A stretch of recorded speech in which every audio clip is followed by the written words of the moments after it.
3장 말씀입니다. 요나서 3장.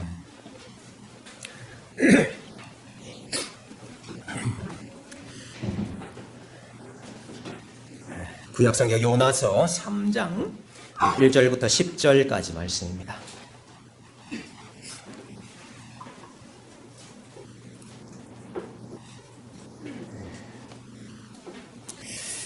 저와 여러분이 한 절씩 교독하겠습니다.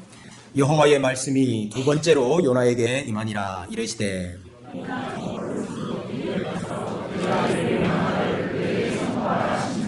요나가 여호와의 말씀대로 일어나서 니느웨로 가니라.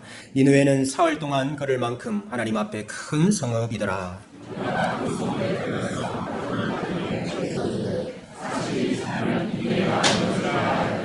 느느웨 사람들이 하나님을 믿고 금식을 선포하고 높고 낮은 자를 막론하고 굵은 베옷을 입은지라.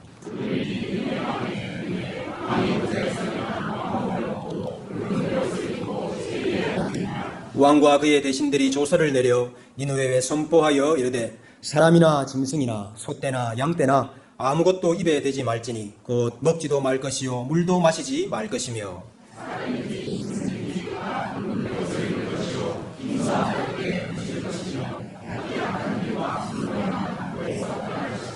하나님이 뜻을 돌이키시고 그 진노를 그치사 우리가 멸망하지 않게 하시리라. 그렇지 않을 줄을 누가 알겠느냐 한지라. 하나님이 그들이 행한 것 곧 그 악한 길에서 돌이켜 떠난 것을 보시고 하나님이 뜻을 돌이키사 그들에게 내리리라고 말씀하신 재앙을 내리지 아니하시니라. 아멘. 사람들은 요나가 물고기 뱃속에서 살아나온 것 그게 믿기가 어렵다. 어떻게 그런 일이 있을 수 있는가 이렇게 말을 하는데요. 사실 그보다 훨씬 더 믿기 어려운 일이 요나서에 있습니다. 그게 뭔고 하니 바로 니느웨의 회개입니다. 여러분, 니느웨는 아수르 제국의 수도입니다. 그 당시 고대 근동 세계를 정복했던 나라가 아수르였습니다. 그 나라의 수도가 니느웨입니다. 여러분, 이스라엘은 니느웨에 비하면은 니느웨가 정복한 그 조그마한 나라입니다. 애굽에 비하면, 아람에 비하면 이 비교할 바도 되지 않는, 거기 딸려있다 이렇게 말할 수 있는 그런 아주 작은 나라입니다. 그런데 그 작은 나라에서 피지배국에서 온 이름도 모를 한 선지자, 그들이 볼 때는 이방인이죠. 이방인이 한 사람이 와서 외쳤는데 니느웨 모든 백성들이 다 회개했다. 이것은 요나가 물고기 뱃속에서 살아나온 일보다 더 믿기 어려운 일입니다. 근데 실제로 일어난 일이죠. 이 성경이 니느웨 성에 대해서 간단하게 소개를 하는데요. 니느웨 성은 사흘 동안 걸을 만한 큰 성이었다 이렇게 소개를 하고 있습니다. 니느웨 성, 오늘 제가 자료를 좀 갖고 나왔는데요. 이 고고학 발굴을 통해 가지고 지금까지 알려진 이 니느웨 성의 모습입니다. 여기 위치가 어디냐면 오늘날로 말하면 여러분 이라크 아시죠? 이라크의 모술이라고 들어보셨습니까? 모술 어디서 들어보셨습니까? 뉴스에 나왔죠. IS가 이 모술 지역을 이렇게 점령을 했다 하는 그때 뉴스가 한참 있었지 않습니까? 그 모술 지역이 지금의 니느웨였습니다. 그래서 그 IS가 점령하고 난 다음에 그 고대 유적들을 막 그 마음대로 막 파괴를 하고 막 그런다는 뉴스가 있었잖아요. 그 유적이 뭔고 하니까 니느웨 이족들입니다. 여러분 보시면 왼쪽에 큰 강이 하나 보이시죠? 저 강이 티그리스 강입니다. 여러분 우리 유프라테스 티그리스 강 아시잖아요? 그 티그리스 강이 바로 니느웨 성 왼쪽으로 흐르고 있습니다. 그래서 이제 그 물고기가 요나를 이렇게 토했지 않습니까? 근데 그게 어디에 토했죠? 안 나옵니다. 성경에 안 나옵니다. 그래서 물고기가 다시 이렇게 요바로 와가지고 요바에 토했는지. 그 어떤 학자는 여기 저 티그리스 강까지 올라와가지고 이 티그리스 강 옆에다가 토하지 않았을까. 그래서 여기 요나가 일어나서 바로 니느웨 간 거 아니냐고 이렇게 이야기하는 사람도 있습니다. 어쨌든 요나가 이제 이 성에 들어갔는데요. 이 성이 사흘길이라 그랬거든요. 이 성의 둘레를 다 돌아보는데 사흘길이 걸린다는 말인지 아니면은 이렇게 한 사람 한 사람 만나면서 돌아다니는 게 사흘길이 걸린다는 말인지는 정확하지는 않습니다만은 아무튼 큰 성이라 그랬습니다. 여기 지금 지대가 좀 높습니다. 고지대입니다. 그리고 여기 옆에 보시면 이렇게 강을 다 인공적으로 팠죠. 그래서 적들이 이렇게 쉽게 점령하지 못하도록, 공격하지 못하도록 이렇게 만든 성이라 이렇게 말할 수 있습니다. 다음 페이지 보시면은요. 발굴을 통해서 실제로 이렇게 있는 지금 유적들이거든요. 이게 이제 성벽, 그 당시 그 니누웨의 성벽의 모습이고요. 그 다음 보시면은 이게 성문. 이건 이제 조금 보수를 한 거죠. 아주 큰 이렇게 성문이 있습니다. 그래서 이런 이제 발굴들, 유적들을 토대로 그 당시 니누웨가 이랬을 것이다 하는 이렇게 상상도죠. 그게 있습니다. 이러지 않았을까 하는 거죠. 또 보시면요, 이랬을 것이다. 굉장히 큰 성이었다 하는 것을 우리가 유추해 볼 수 있고요. 이 니누웨를 발굴하던 그 프랑스 팀이 뒤에 보시면은요, 이게 부조입니까 이게? 이런 상을 이렇게 발굴을 했어요. 이게 뭐냐면 그 신전을, 니누웨 안에 이제 신전이 있을 거 아닙니까? 그 신전을 지키는 수호신입니다. 얼굴은 사람 얼굴이고 이게 뭐 몸은 이게 손지, 염손지, 그런데다가 또 날개가 있어요.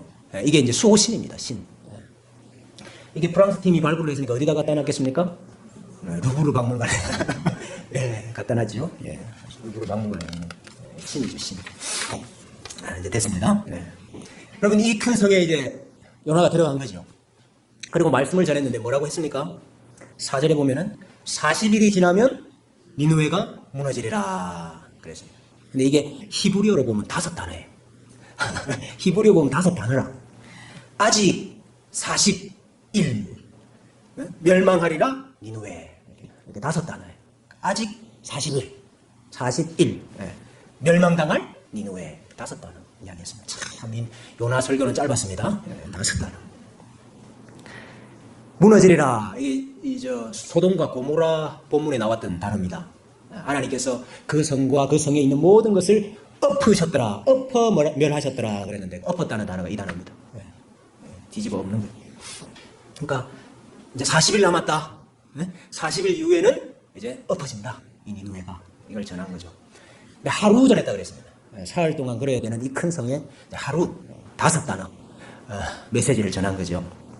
근데 이 짧은 요나의 하루 동안의 이 메시지를 듣고 남녀노소를 막론하고 또 지위 고하를 막론하고 모든 자들이 회개했다. 그랬습니다. 이 5절 말씀해 보면은 니누웨 사람들이 하나님을 믿고, 여기 이제 믿는다 이 말은 뭐 우리가 지금 하나님을 믿듯이 믿었다 이 뜻은 아니고, 하나님이 진짜 계신다, 참신이다, 또 저 선지자가 하는 말이 참이다. 그래서 그 하나님을 두려워했다. 그 하나님께 소망을 두었다 그런 뜻입니다. 베옷을 입고 금식했다 그랬습니다. 백성들이. 백성들이 그렇게 한다 하는 소문이 왕의 귀에까지 들어갔습니다. 그 왕이 그 소리를 듣고 무엇들 하는 짓이냐? 우리 니누웨를 지켜주고 있는 수호신이 있는데, 우리 신이 있는데, 그 피지배 국고 지금 우리나라한테 망한 그 나라가 섬기는 신 앞에서 지금 뭐 회개를 하고 있느냐? 뭐 하는 짓이냐? 왕이. 이렇게 해야 정상적인데. 그렇잖아요. 우리 신이 우리를 도와준다, 지켜준다. 그 신이 뭐라고 너희들이 지금 그 신 앞에 지금 죄를 뒤집어 쓰고 있느냐 이래야 되는데, 그 왕이 이 말을 듣고 왕복을 벗고 베옷을 입고 죄를 뒤집어 쓰고 회개하기 시작했습니다. 왕이. 그러고는 이 왕이 니누의 모든 백성들에게 조서를 내렸어요. 조서는 4가지가 있어요. 4가지. 첫째는 사람이나 짐승이나 소떼나 양떼나 무엇이라도 우리 니누의 성 안에 있는 것을 먹지 말아라. 먹지도 말고 마시지도 말고 금식을 선포했어요. 또 사람이든지 짐승이든지 굵은 베옷을 입어라. 그 짐승한테도 베옷을 입었어요. 그리고는 힘써 하나님께 부르짖어라.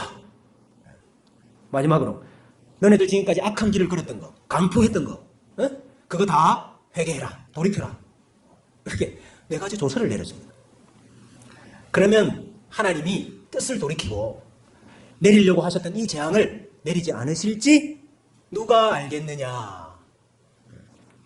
이거 누가 알겠느냐 이 말 모르드게가 에스더한테 한 말이거든요.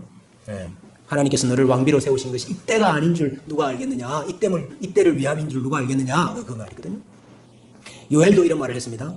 너희가 회개하면 하나님께서 자비로우시고 인애가 크시기 때문에 내리려고 하셨던 재앙을 내리지 않으실지 누가 알겠느냐. 요엘도 같은 말 했거든요.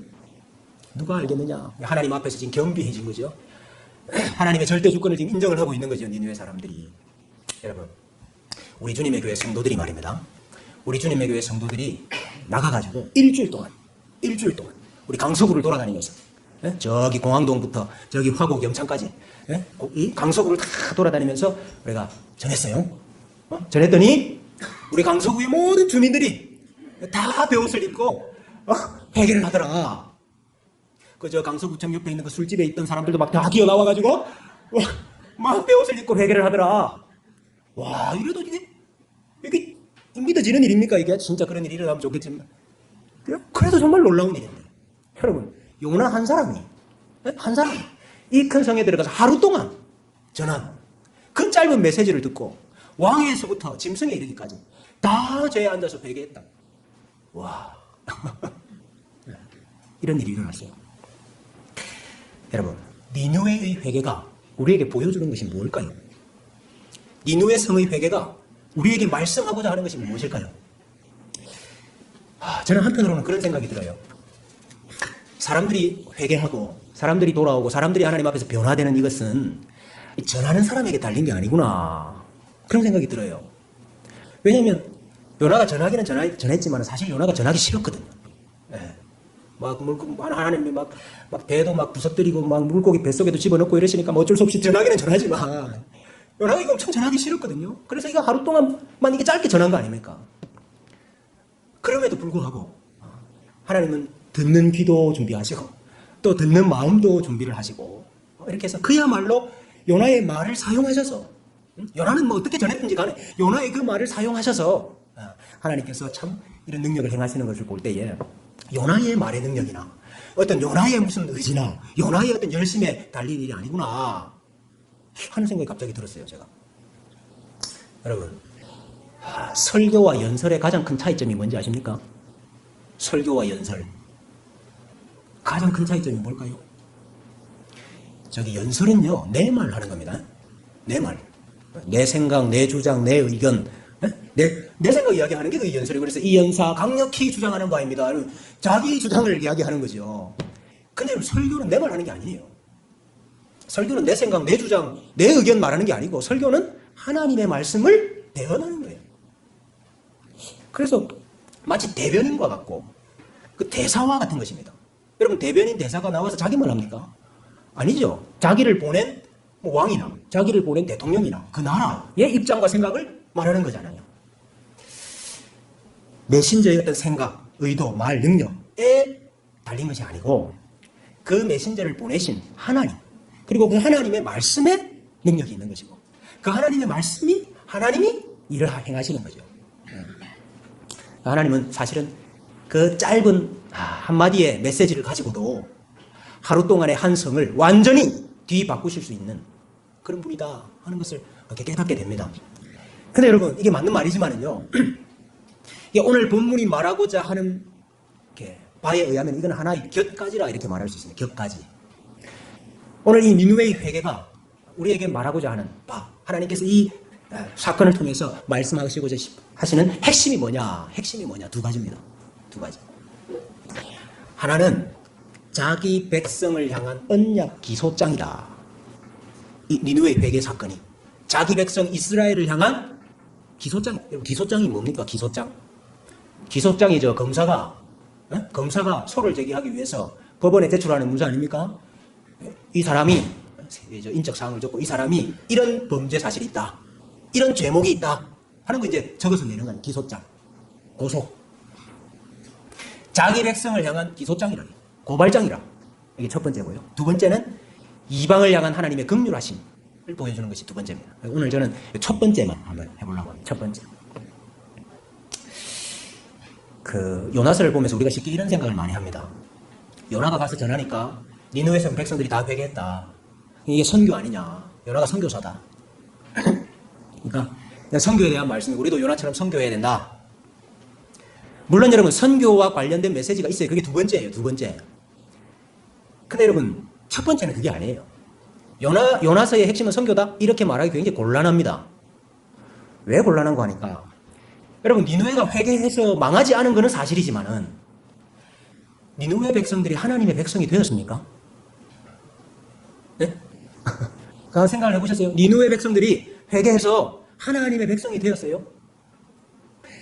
그들이 회개해가지고 하나님을 믿고 하나님께 제사를 드리고 하나님을 예배하고 하나님을 섬기는 하나님의 백성이 되었느냐 이 말입니다. 여러분, 구약시대 하나님의 백성이 되는 길이 뭡니까? 구약시대. 네? 구약시대에 하나님의 백성, 하나님의 언약 공동체, 하나님의 백성이 되는 방법이 뭐죠? 두 가지가 있습니다. 두 가지. 첫째는 네? 이스라엘 백성 안에서 태어나는 거예요. 네? 이스라엘 백성 가운데서 태어나는 거예요. 왜 그렇죠? 이스라엘이 하나님께서 약속하신 언약 공동체예요. 내 백성이라 말씀하신 언약 공동체예요. 그러니까 그 이스라엘 언약 공동체 안에서 태어나는 거. 그 내 언약 백성이 되는 거예요. 네. 물론 내가 이스라엘 안에서 태어났고 내가 유대인이라고 해서 무조건 다 구원받은 하나님의 백성 되는 건 아닙니다. 그러나 내가 이스라엘 가운데 태어나면 나는 태어날 때부터 언약 백성이 되는 거예요. 네. 그러면 내가 이스라엘 안에 태어났거나 또는 내가 이방인이지만 이스라엘 사람이 아니고 이방인이지만 이스라엘 안으로 들어오는 경우가 있죠. 어떤 경우가 있습니까? 여러분 다 아시네요. 여러분 아브라함의 가족 공동체가 그 하나님의 백성 공동체 아닙니까? 근데 아브라함의 가족들만 있었습니까? 종들이 있어요. 종들이 많았죠. 네. 종들을 어떻게 구했는지 알 수 없지만 사가지고 올 수도 있고 그죠? 데리고 올 수도 있고 종들이 많았어요. 근데 그 종들도 할례를 받고 언약 백성이 됐죠. 여러분 출애굽할 때도 이스라엘 백성만 나온 거 아닙니다. 와 하나님께서 그 애굽에 행하시는 놀라운 일들을 보고 두려워하여서 함께 따라 나온 잡족들이 있다고 그래요. 이방인이지만 하나님의 백성 안으로 들어와서 언약 공동체의 백성이 될 수 있는 거죠. 저기 여리고성의 라합도 그랬고 또 룻도 그랬고 모압 여인 룻도 그랬고 다 신앙을 고백하고 이스라엘 안으로 들어와서 언약 백성이 될 수 있다 이 말이에요. 그러나 중요한 건 뭐죠? 이스라엘 안으로 들어와야 된다는 거예요. 누구라도 구약시대에 하나님의 백성이 된다 이 말은 이스라엘 백성 안으로 들어와야 되는 거예요. 왜요? 이스라엘 백성 안에 들어와야 거기 하나님의 약속이 있고 거기 하나님의 언약이 있고 거기서 하나님을 예배할 수가 있고. 여러분 다른 나라에서 하나님을 예배할 수 있습니까? 성전에서만 예배할 수 있는 거예요. 그러니까 이스라엘 안으로 들어와 언약 공동체의 백성이 되어야만 하나님의 백성이 되는 거고 구원받은 백성이 되는 겁니다. 그래서 이스라엘 밖에서는 구원이 없는 거예요. 구약시대에 이스라엘 밖에는 구원이 없는 거예요. 여러분 이 구원의 원리는 지금도 똑같습니다. 아시죠? 이 구원의 원리는 똑같다고요. 여러분 오늘 우리가 하나님의 백성 되는 방법이 뭐가 있습니까? 두 가지입니다. 두 가지. 두 가지. 첫째는 다시 할까요? 첫째는 뭡니까? 언약 백성 가운데서 태어나는 거. 태어나는 모태신앙이 말입니다. 태어나면서부터 하나님 백성 가운데 있는 거예요. 그들은. 그래서 우리가 유아세례를 주잖아요. 유아세례. 너는 태어나면서부터 하나님의 백성이다. 우리가 언약 백성 가운데 태어나서 하나님의 백성이 돼요. 물론 그렇다고 다 하나님의 백성 되는 거 아닙니다. 그러나 언약 백성이 되는 거예요. 또요. 믿지 않았는데 몰랐는데 불신자였는데 믿고 고백하고 세례받고 들어오는 경우가 있죠. 우리도 똑같아요. 지금도. 이랬건 저랬건 교회 안으로 들어와야 되는 겁니다. 오늘날도 교회 안으로 들어와요. 그래서 교회 밖에는 구원이 없어요. 이 원리는 똑같다 이 말입니다. 그러나 지금은 구약시대와 달리 이스라엘 안에 들어가야 되는 게 아니고 교회 안에 들어가야 돼요. 교회 안에. 니느웨 성이 마땅히 그들의 악행으로 인해서 소돔과 고모라처럼 멸망당해야 되지만은 하나님 앞에서 두려워하고 회개하고 그들의 행위를 돌이켰을 때 하나님께서 멸망을 거두셨습니다. 그러나 결국 그들은 얼마간의 시간이 지나고 난 다음에 망했어요 또. 그리고 그들이 하나님을 섬기는 하나님의 백성이 된 것은 아니에요.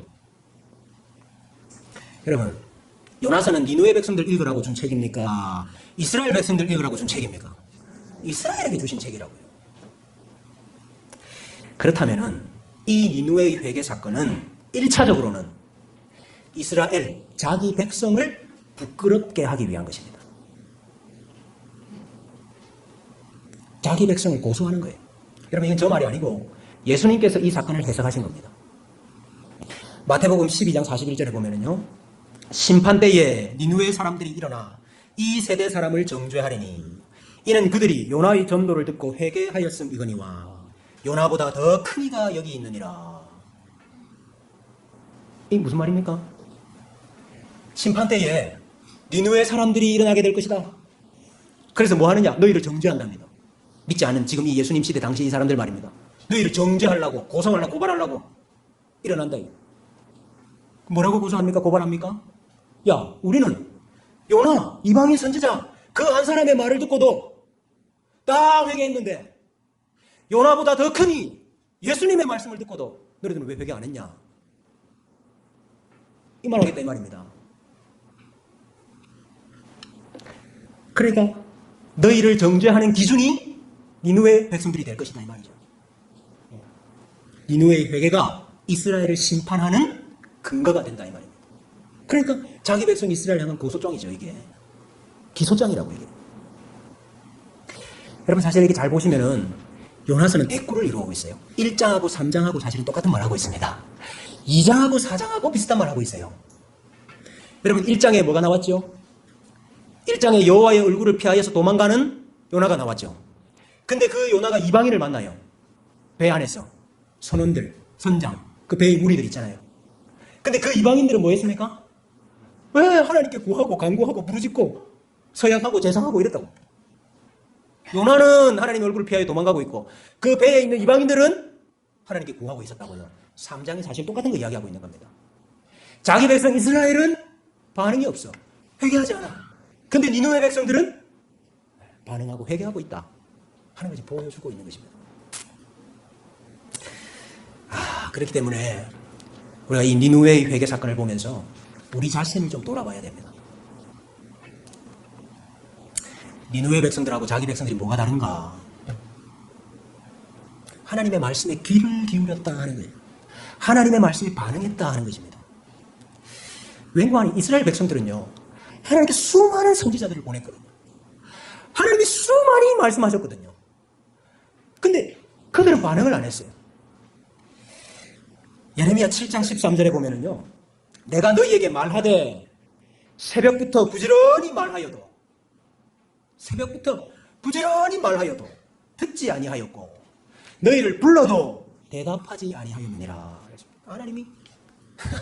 하나님이 자기 백성 아닙니까? 자기 백성에게는 새벽부터 부지런하게 말하고 부지런하게 불렀는데도 이들은 대답이 없다. 이사야 65장 2절에도요. 내가 종일 손을 펴서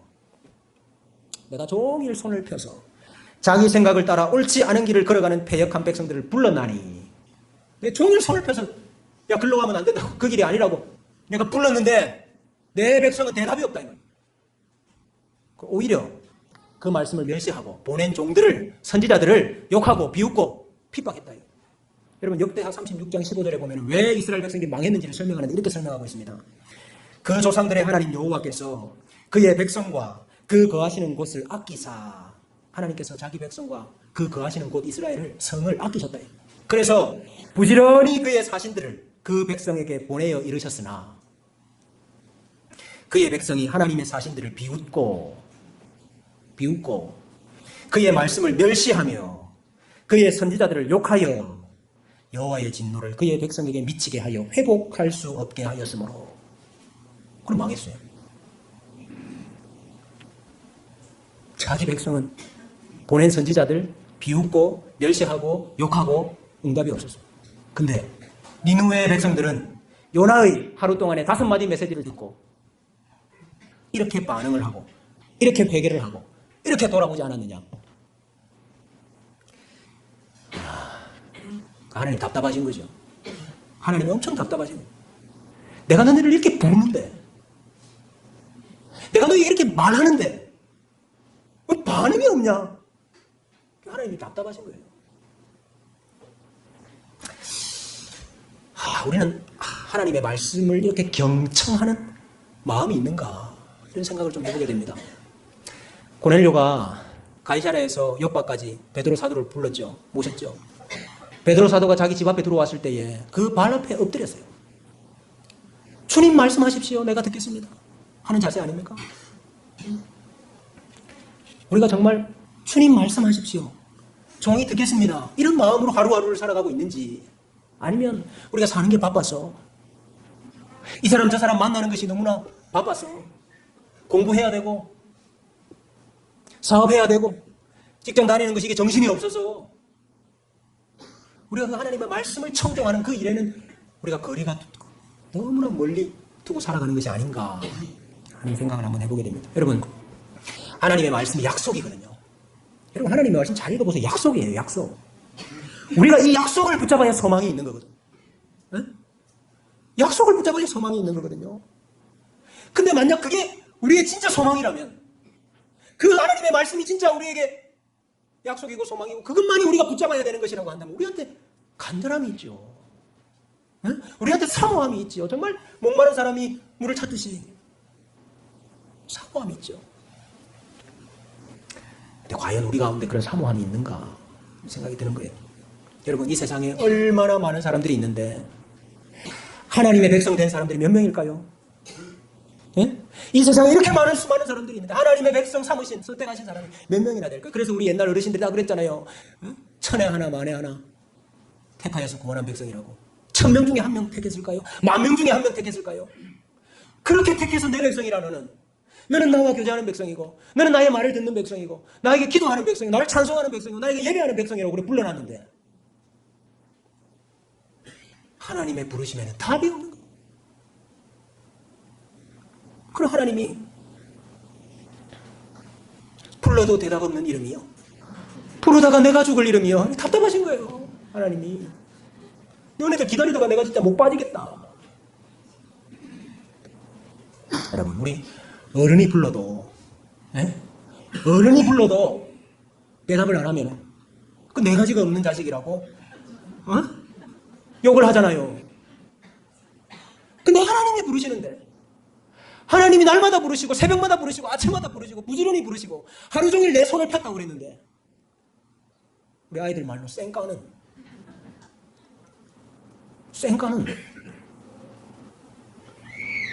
그 백성들을 향해서 하나님이 답답하다 그 말입니다. 하나님이 부르다가 지금 이 말씀하는 거예요. 니느웨는 그렇게 안 하는데 그러시는 거예요. 이게 지금 니느웨 백성들은 그렇게 안 하던데 이야기하시는 거예요. 여러분, 니느웨 백성들이 요나의 외침을 듣고 하나님 앞에서 겸손해졌습니다. 여러분, 어떻게 왕이 왕복을 벗고 베옷을 입고 그 죄에 들어가서 앉아 있을 수가 있습니까? 어떻게 모든 백성들이 다 물도 한 모금 안 마시고 금식하면서 회개할 수가 있습니까? 어떻게 이들이, 하나님을 모르는 이들이 하나님께 부르짖고 지금까지 살아왔던 악한 길들을 다 떠나고 포악을 버리고 어떻게 이런 일이 있을 수가 있습니까? 말씀이 그들을 하나님 앞에서 낮아지게 만들었기 때문에